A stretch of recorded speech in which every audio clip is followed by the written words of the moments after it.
Henry and Gordon were lonely when Thomas left the yard to run his branch line. They missed him very much. They had more work to do and had to fetch their own coaches. They didn't like that. James grumbled too. "We get no rest, we get no rest," they all complained. But the coaches only laughed. "You're lazy and slack, you're lazy and slack," they answered.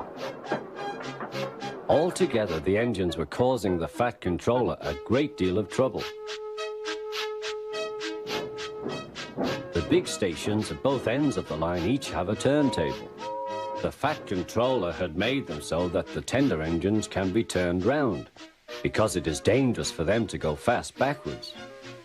Tank engines like Thomas don't need turntables. They can go just as well backwards as forwards.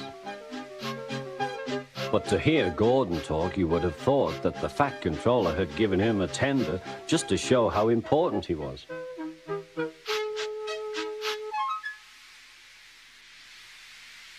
"You don't understand, little Thomas. We tender engines have a position to keep up. It doesn't matter where you go, but we are important. And for the Fat Controller to make us shunt trucks, fetch coaches, and go on some of those dirty sidings, it's not the proper thing." Thomas chuckled and went off with Annie and Clarabelle. "Disgraceful," Gordon hissed as he ran backwards to the turntable. The turntable was in a windy place close to the sea, and if he was not on it just right, he put it out of balance and made it difficult to turn.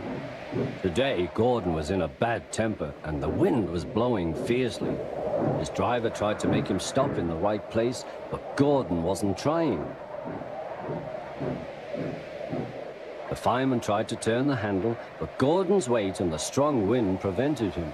"It's no good," they said at last. "Your tender upsets the balance. If you were a nice tank engine, you'd be all right. Now you'll have to pull the next train backwards." "Look," called some boys, "there's a new tank engine." "Oh, it's only Gordon back to front." "Hello," called Thomas, "playing tank engines? Sensible engine. Take my advice, scrap your tender and have a nice bunker." Gordon said nothing.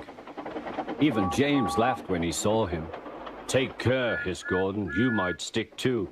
"No fear," chuckled James, "I'm not so fat as you." "I mustn't stick," thought James. He stopped on just the right place to balance the table. It could now swing easily. Gordon arrived in time to see everything. James turned much too easily. The wind puffed him round like a top. He couldn't stop.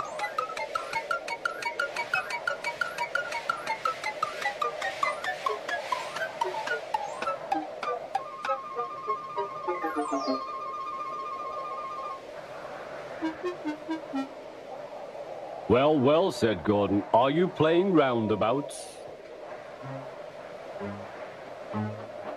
Poor James, feeling quite giddy, rolled off to the shed without a word.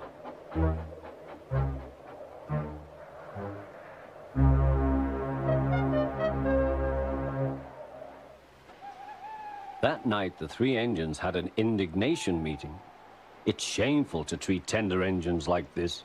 Gordon has to go backwards and people think he's a tank engine. James spins round like a top and everyone laughs at us.